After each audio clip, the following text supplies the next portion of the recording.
menjadi kerugian negara.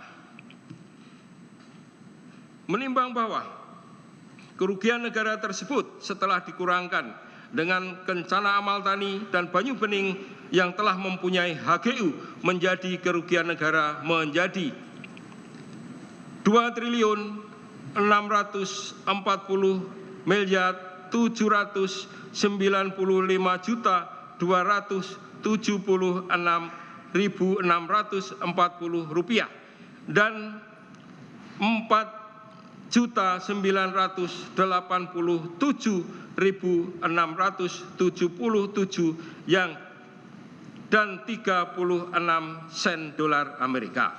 Menimbang bahwa dalam melakukan perhitungan kerugian keuangan negara, ahli dari BPKP Felix Joni Daryoko melakukan dengan metode yakni dengan mempertimbangkan analisis dampak atas fakta kegiatan usaha perkebunan kelapa sawit di lahan kawasan hutan tanpa melalui proses perizinan yang sah. Kerugian keuangan negara dihitung mencakup hak-hak pendapatan negara. Menimbang bahwa hak-hak pendapatan negara yang tidak diterima yang dihitung sebagai kerugian keuangan negara meliputi provisi sumber daya hutan, dana reboisasi, denda pelanggaran eksploitasi hutan, dan kompensasi penggunaan kawasan hutan. Dana reboisasi besarnya hak pendapatan negara yang tidak diterima dalam bentuk dana reboisasi. Kemudian provisi sumber daya hutan besarnya hak pendapatan negara dan tidak diterima berbentuk PSDH. Denda pelanggaran eksploitasi hutan, hak pendapatan negara yang tidak diterima dalam bentuk DPEH dihitung dipertimbangkan mendapat dari pendapat ahli.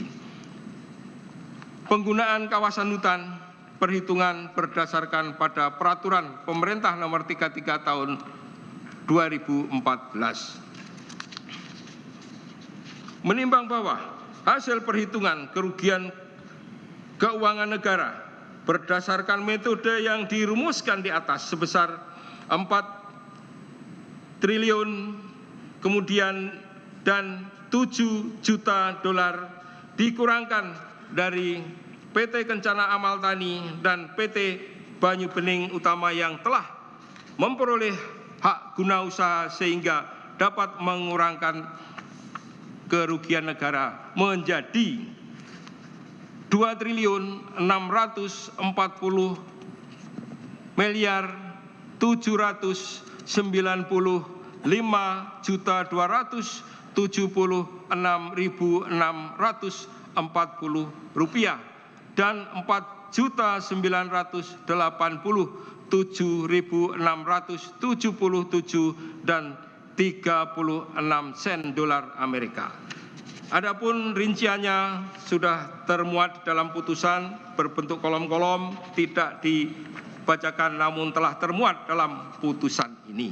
Menimbang bahwa perbuatan terdakwa Surya Darmati bersama-sama dengan Haji Raja Tamsir Rahman telah mengakibatkan kerugian keuangan negara sebesar 2.640.795.276.640 rupiah dan 4.987.677 dan 36 sen dolar Amerika. Perhitungan kerugian keuangan negara tersebut dalam bentuk hak pendapatan negara yang tidak diterima dari pemanfaatan sumber daya hutan berupa provisi sumber daya hutan, dana reboisasi, dan seterusnya, mengakibatkan kerugian perekonomian negara dari 3 perusahaan yang belum memiliki HGU, PT Kencana, PT Panca Agro Lestari, PT Palma I, PT Sibirada Sibur menjadi 39.751.000.000 177.520.000 rupiah yang terdiri dari kerugian